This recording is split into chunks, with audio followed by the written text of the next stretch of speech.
Welcome back to my KEEPUP channel. NOAA says there's a 60% chance a radiation storm could hit Earth this week. Here is all you need to know. Earth has yet to fully grapple with last week's severe solar storms, but already scientists are warning about a new perfect storm of rare space weather. The Sun has been releasing powerful flares, emissions of electromagnetic radiation, which contain large quantities of charged particles that have accelerated in speed and increased in number due to the intense magnetic activity on the star's surface.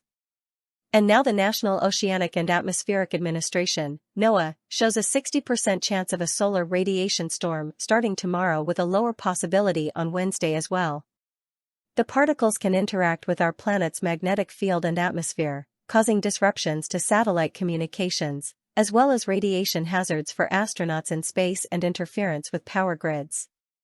While the next few days of these solar storms are predicted to miss our planet, the radiation storms are expected to launch their highly charged particles into a curved magnetic field, the Parker spiral, which curls out of the Sun into our solar system. As the Sun rotates, the magnetic fields that emanate from it bend as they flow past the planets in its orbit, creating a spiral structure known as the Parker spiral. Charged particles from a solar flare can become caught in these spirals, shooting them around back to Earth, when they would have otherwise missed our planet. The magnetic storm on the Sun that is responsible for these events is still producing the most intense class of solar flares, X-class flares, NOAA forecasters said Monday. This week's coming solar radiation storm differs from the geomagnetic storms that hit Earth this weekend, which were a direct hit powerful enough to disrupt Earth's protective magnetic field, the magnetosphere. Much of the coming radiation storm will be absorbed by Earth's magnetic field, but not near the exposed polar regions, where Earth's magnetosphere curves back down and inward toward Earth's core. NOAA's Space Weather Prediction Center also noted that the past weekend's geomagnetic storms would persist until 5 p.m. Eastern Time Monday, with the possibility of further, but weaker power grid fluctuations and impacts on satellite operations. The storm's ability to push the famous northern lights further south would also continue, with aurora still likely to be visible along the northern tier of the U.S. such as northern Michigan and Maine, according to the agency's space weather experts. Then, as the week progresses, sunspot AR 3664, the giant sunspot responsible for last weekend's solar storms, is scheduled to pass through a portion of the Parker spiral, curving its high-speed radiation onto a path intersecting with Earth's orbit.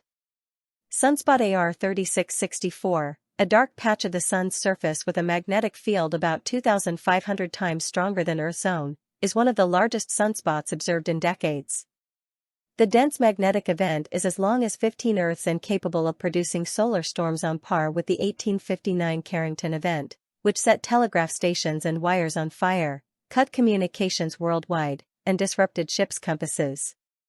Because Earth is now mostly out of range from any more direct hits from this roiling sunspot's geomagnetic storms, this week's radiation storms will come from a unique feature of the Sun's own rotation. As the Sun rotates, the Sun's magnetic field expands outwards in a spiral pattern, the Parker spiral, according to NASA's Solar Dynamics Observatory team. When the ejections from a sunspot like AR 3664 hits the right portion of the spiral, in the team's words, it leads to the charged particles of the solar wind spraying out into the solar system like a garden sprinkler. Already, NOAA's Space Weather Observing Satellite GOES-18 has detected a surge in subatomic particles, specifically protons, ejected from the Sun into Earth's upper atmosphere. GOES-18's proton radiation readings passed the warning threshold midday Monday, in advance of the predicted radiation storm later this week. NOAA's team issued a warning that radio communications at Earth's poles could already experience fades at certain frequencies today. Last Friday, farmers in Minnesota, Nebraska, and other parts of the American Midwest experienced satellite disruptions to the Global Positioning System, GPS, equipment that they depend on for operating their equipment. All the tractors are sitting at the ends of the field right now shut down because of the solar storm, one farmer, Kevin Kenny, told 404 Media this weekend. No GPS. We're right in the middle of corn planting, Kenny added. Many farms now use GPS to more efficiently and precisely plant crops in straight rows, reducing errors like overlapping seed beds or gaps of unused soil. I've never dealt with anything like this, Patrick O'Connor, who owns a farm roughly a 90-minute drive south Minneapolis, told the New York Times. O'Connor's had hoped to plant his corn and soybean crops late Friday night, after rain conditions kept his operations in a holding pattern for 2 weeks, only to be thwarted by the solar storm. The issue was so widespread this weekend that the maker of John Deere farming equipment, Landmark Implement, issued a text message warning across the Midwest, advising customers to turn off their equipment during the storm.